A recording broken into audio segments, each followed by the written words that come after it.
Muraho neza, mbahaye ikaze aho tugiye kurebera hamwe ese imfashabere ni iki? Ese ni ingenzi ko umwana atangira imfashabere mu gihe cyagenwe? Ese imfashabere yongera iki ku mwana iyo yari asanzwe afata amashereka gusa? Ikintu cya mbere, imfashabere ni urugendo rwo guha umwana ibinyobwa cyangwa ibiribwa byongera ku ibere yari asanzwe afata, kugira ngo abashe gufata intungamubiri zose zikenewe iyo agejeje amezi atandatu. Ese imfashabere ni ingenzi mu buhe buryo? Nimba umwana agejeje amezi atandatu, amashereka ya mama we aba yatangiye kugabanuka mu buryo akorwamo.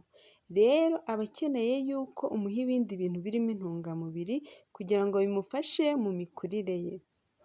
Ikindi kintu, iyo umwana adatangiye imfashabere mu gihe cyagenwe, ni hahandi uzasanga umwana abura apeti, wayimuha ageze nk'amezi 8, 9 ugasanga uwo mwana ntashaka gufata ibyo kurya. Bikaba byamurisika kuba yagera mu mirire mibi kandi atari ngombwa.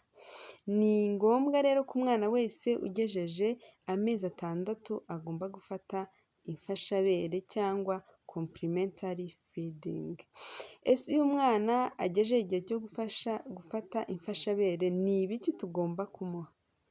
Ubundi umwana iyo yari asanzwe yonka gusa, iyo agejeje icyo gihe ntabwo ushobora guhita ufata ngo umuhe ibiribwa kandi amara atari asanzwe amenyereye ibintu bikomeye.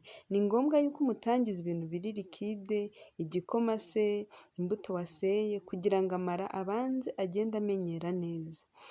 Ese umubyeyi yamenya gute kantite aha umwana mu gihe yamutangije imfashabere?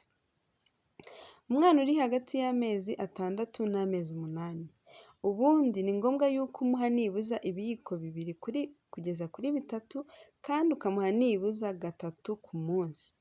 Ukagenda amenyera, ukaba wakongera ukageza kuri mililitiro 125 buri uko umuhaye ibyo binyobwa uri kumuha wamutangije. Ikindi kintu, iyo umwana agejeje amezi 8 kugera ku mezi 11, uwo mwana aba agenda akuraho, nibuza ushobora kumuha 1/2 cy'agakombe buri uko umuhaye, kandi ukamuha nibuza 3 kugera kuri 4 ku munsi. Ukagenda wongera buri uko umwana agenda amenyera kubifata. Umwana warengeje amezi 11 cyangwa 12, we aba amaze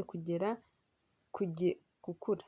Ushobora kumuha nibuza nk'igikombe buri uko umuhaye, kandi nawe ukamuha nk'inshuro nibuza 4, 5 ku munsi.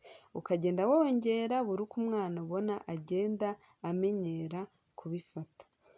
Umubyeyi rero urera umwana cyangwa undi muntu wese umurera, ni ngombwa ko amenya yuko imfashabere ari ingenzi ku mwana wese, kugira ngo agire imirire myiza, bitamurisika kuba yagira icyo twita malnutrition cyangwa imirire mibi, bikaba byamuviramo ingaruka nyinshi ziterwa n'uko umwana yagiye mu mirire mibi.